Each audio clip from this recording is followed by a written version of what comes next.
Hey, what's up everybody? It's Rutech, and today we'll be talking about the best $800 gaming PC for June of 2020. Now, I was looking at my channel and I noticed I haven't done an $800 gaming PC since never? Well guys, today it looks like I'm going to be doing my first $800 PC build guide. I'm actually fairly surprised that I've never done one, but nonetheless, here we are. I just finished doing the parts list, so let's get on with it. Now, this $800 PC packs a great graphics card and CPU that were just released in the second half of 2019, as well as 16 gigs of RAM, 1.5 TB of storage, a full-size ATX motherboard, and a nice tempered glass side panel case. Now, I'll go into the specifics about that later on in the video. So with all these parts working together, you should be able to run most demanding games at ultra settings at 1080p, achieving 100 and above frames per second, and when at 1440p you'll get a consistent above 60 frames per second on ultra. Now of course, if you want competitive frame rates above 100, like 144 frames per second for example, you can just go ahead and use medium to high settings on 1080p and roam around low to medium on 1440p. But that's only for demanding games, like I said, such as Modern Warfare, Battlefield 5, Shadow of the Tomb Raider, and PUBG. Now, if we're talking less demanding games, it gets a whole lot better.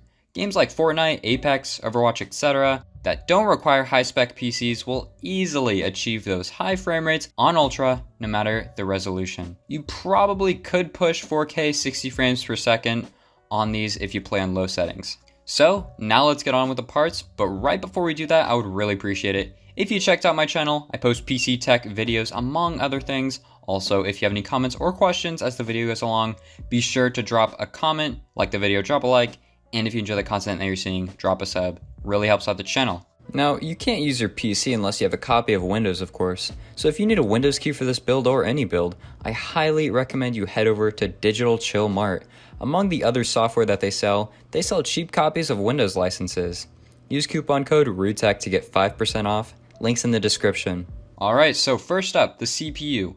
I put in the Ryzen 3600 6-core processor. Now this chip has a core clock of 3.6 GHz, boost clock of 4.2 GHz, has 6 cores as I said, 12 threads, is overclockable, and has that wonderful Zen 2 7nm architecture. The 3600 is definitely the best CPU you can pick up for this price range, as it does really well with CPU intensive games even at that 1440p level. This matched with the graphics card that I'll reveal later is gonna pack some real heat. Now this CPU was released in the second half of 2019, so it's relatively a new processor, so it'll stay relevant and on top for a good chunk of time. Next up, the motherboard. We are using the Asus ROG, Republic of Gamers, STRIX B450F Gaming ATX motherboard.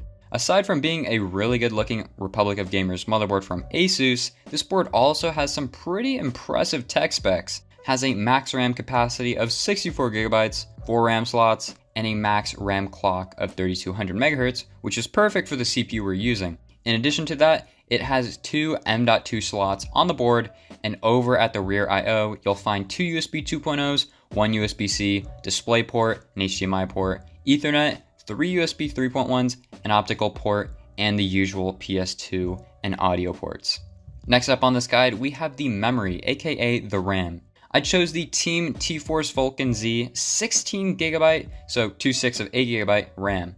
This will run at 3200 MHz, which aligns perfectly with our motherboard's max speed and the CPU we're using, and has pretty nice thermal specs too. Covering the RAM is a nice silvery gray casing, which will look really nice when all is said and done. So 16 GB right now is the perfect amount for gaming. You really don't need any more than that, but also any less I don't recommend. So yeah, some good RAM gives you enough and is good looking on top of everything else. Alrighty, moving on, we have the storage. I chose 2 different storage devices, being an M.2 SSD and a hard drive, so you can get the best of both worlds, being one for speed and one for a lot of storage for not a lot of cost. So first, let's talk about the M.2 SSD. In this build, we have the Team MS30 512GB M.2 drive. This is M.2, which means it's a small little card you slide onto the surface of your motherboard, which makes installation very easy. But that's not the only pro of M.2 drives, obviously. M.2s are also a good bit faster than using an internal SSD connected via a SATA cable, so you're getting some extremely fast storage here. It's also 512 gigabytes, which is enough for a good handful of games. Well, at least if you don't put Modern Warfare on it. That dang game is 180 gigabytes, and they're still adding content to it, so I wouldn't be surprised if it hit 200 gigs at the end of its lifespan. Anyway, good fast storage. The only other thing I want to add is you should ensure that you install Windows on this drive. The other storage device we are using is the Western Digital Caviar Blue 1TB hard drive. It's 7200 RPM, has a big 64 megabyte cache, and of course is extremely reliable. I believe that this is truly one of the most reliable, long-lasting hard drives out there because I've used them in every build I've made, as well as so many other people from gamers to casual PC users. This is my favorite pick for 1TB, so this will treat you nicely for things from video and photo storing to games. And now for the part you've probably been waiting for, the graphics card. We have the Asus GeForce GTX 1660 Super TUF Gaming Overclockable video card with 6 GB of VRAM. The 1660 Super is an awesome graphics card, especially for its price, and I am glad this was able to fit into the $800 budget. So with this specific one from Asus, you get a boost clock of 1845 MHz, one HDMI port, one display port, and a dual fan cooling system. So now let's talk about specific game benchmarks. Like usual, we will be talking about 4 different games that were suggested by you guys in the comment section. Today's lineup is Fortnite, Rainbow Six Siege, Apex Legends, and Modern Warfare. If you want to hear about different games in the next guide, drop a comment and let me know. So first up, Fortnite. For 1080p, we're looking at a low average of 240 frames per second, very competitive here, and an ultra average of 112 frames per second. So on both settings at 1080p, you always get above 100 frames per second consistently. Now for 1440p, the low average is still above 200 frames per second, so 211 frames per second in this case, and the ultra average is above 60 at 64 frames per second. So no matter what resolution setting you are on between these two, you will always be getting above 60 frames per second, and as long as you stay at 1080p, no matter what graphic setting you're using, you will always be above 100 frames per second. And obviously, if you want to play competitively, you'll want to stick around the low, medium, high area. Now, with Rainbow Six Siege at 1080p, looks like both averages are very competitive. You get 141 frames per second, even on Ultra, and the low obviously is in the lower 200s. Then you look at 1440p, the low average is 166 frames per second, so still looking at above 144,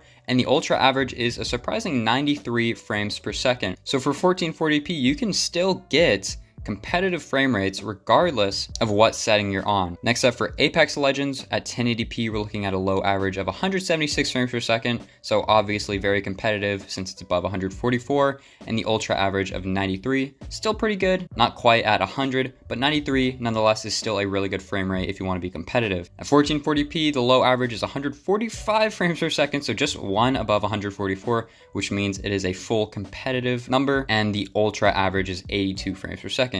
So overall, looks pretty good for Apex Legends. Obviously, you're always getting above 60 frames. And then finally, last but not least, we have Modern Warfare. So 1080p, the low average is 146 frames per second. So if you want to play extremely competitively, I suggest 1080p at low. But Ultra, you can still get a decently competitive frame rate at 88. And then we head over to 1440p, low average of 110 frames per second, and Ultra average of 63.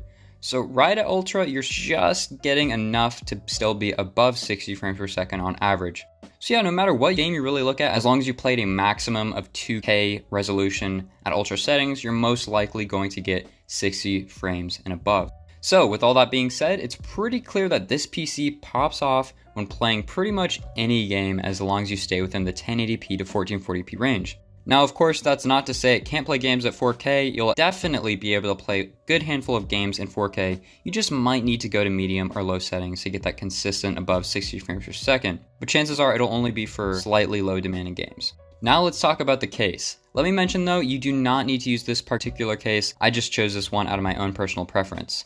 So I suggest the CORSAIR Spec 05 ATX case. I chose this one in particular because it has a nice big glass window on the side, is very spacious, so has a lot of room for upgrading, has a nice front panel with a little cut in it, allowing for light to come through if you have any inside of your PC, and of course, because it comes from CORSAIR, makes great high quality cases. But if you don't like this one though, don't worry, you can use any you'd like, just make sure it's labeled ATX. Final part, the power supply. For this guide, I selected the EVGA BR 700 watt 80 plus bronze certified power supply. So it's 700 watts of 80 plus bronze power, which is a lot more than enough for this build and makes this thing completely future-proof if you want to upgrade. So if you want to upgrade the CPU or RAM, install some more drives, or even upgrade the graphics card, that is no problem. This supply provides more than enough for that. So yeah, that's it for this build. Let me know if you plan on building this or have built it, as I and the community would love to hear about it. If you enjoyed the video, drop a like, have any comments or questions, drop a comment below and I'll try to get back to you as soon as possible. And if you enjoyed the content you're seeing, drop a sub. Thanks for watching. Peace out.